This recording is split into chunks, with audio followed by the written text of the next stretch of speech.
এই মুহূর্তে দাঁড়িয়ে যারা ডায়েট করতে পছন্দ করেন তারা দইকে নিজেদের ডায়েটে রাখেন, কারণ বলা হয় যে দই ওজন নিয়ন্ত্রণ করতে সাহায্য করে, দই অনেকটা সময় আপনাকে ফিলিং রাখবে, অবশ্যই টক দই। কিন্তু যারা আরও বেশি ডায়েট করতে পছন্দ করেন তারা কিন্তু নিজেদের ডায়েটে গ্রিক ইয়োগার্ট রাখেন। তো এখন প্রশ্ন হচ্ছে যে টক দই আর গ্রিক ইয়োগার্ট এদের মধ্যে পার্থক্যটা কোথায়? সবার আগে পার্থক্য হচ্ছে যে গ্রিক ইয়োগার্ট তৈরির যে পদ্ধতি সেই পদ্ধতিটা আলাদা, অনেকবার সেটাকে ছাঁকা হচ্ছে।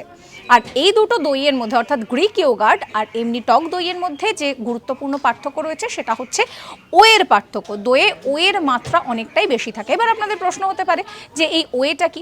ওয়ে হচ্ছে ল্যাকটোজ এবং দইয়ে থাকা ল্যাকটোজ এবং শর্করার মধ্যে যে মাত্রাটা সেই মাত্রাটা। দইয়ের ক্ষেত্রে সেটা একটু বেশি থাকছে টক দইয়ের ক্ষেত্রে, আর সেটা গ্রিক ইয়োগার্টের ক্ষেত্রে একদমই কম থাকছে। সেই জন্য গ্রিক ইয়োগার্ট আপনাকে পুষ্টির দিক থেকে আরও বেশি সাহায্য করছে, ক্যালসিয়াম পাচ্ছেন আপনি অনেকটা বেশি পরিমাণে। এছাড়াও বলা হয় যে গ্রিক ইয়োগার্ট খেলে কিন্তু আপনার যে শারীরিক যে একটা জ্বালা যন্ত্রণা সেটাও কিন্তু অনেকটা পরিমাণে কমতে পারে। সাবস্ক্রাইব করবেন আজ তাক বাংলার ইউটিউব চ্যানেলকে।